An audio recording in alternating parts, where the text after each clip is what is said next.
Dernière répétition avant le concert.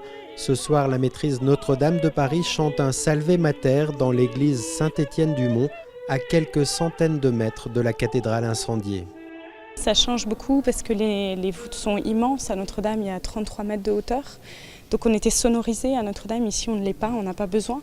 C'est aussi agréable, on se retrouve avec notre intimité artistique aussi.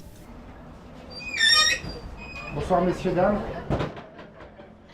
Depuis l'incendie de la mi-avril, la maîtrise Notre-Dame s'est installée hors les murs de la cathédrale.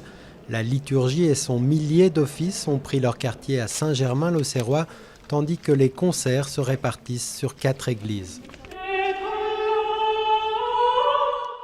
Difficile malgré tout d'accueillir autant de monde qu'avant. L'attractivité naturelle de Notre-Dame n'est plus là et pour le public fidèle, le traumatisme persiste. C'est sûr que le fait qu'ils ne puissent plus chanter dans la cathédrale, c'est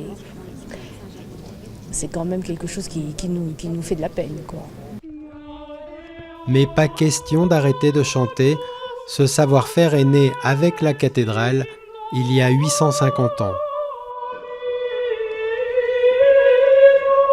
L'histoire de la musique a évolué grâce à la cathédrale, c'est-à-dire que la cathédrale au Moyen-Âge a été un haut lieu de découverte sur le début de la polyphonie. Avant on chantait à l'unisson, on a découvert qu'on pouvait chanter à plusieurs voix, on a inventé le rythme et la mesure à la cathédrale, à l'école Notre-Dame au Moyen-Âge, et donc il y a un réel patrimoine musical immatériel qui est défendu par la maîtrise. La maîtrise, c'est ici que sont formés ces 160 élèves et étudiants. Leurs cours avaient déjà lieu dans ces bâtiments du quartier latin. Eux n'ont donc pas perdu leur toit.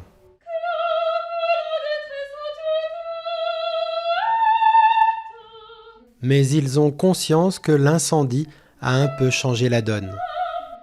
Il y a moins de touristes, moins de passages, donc forcément des gens venaient sans savoir trop ce qui se passait, ils écoutaient. Là, c'est plus différent, ouais, le public est moins nombreux. On a besoin de soutien et d'aide de tout le monde, qu'ils sont bien informés où est-ce qu'on chante et qu'ils viennent nous écouter, et parce que sinon ça peut se diluer un peu.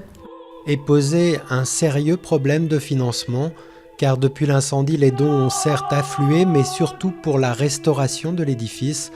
Les chanteurs, eux, aiment rappeler que la cathédrale, ce n'est pas que des pierres.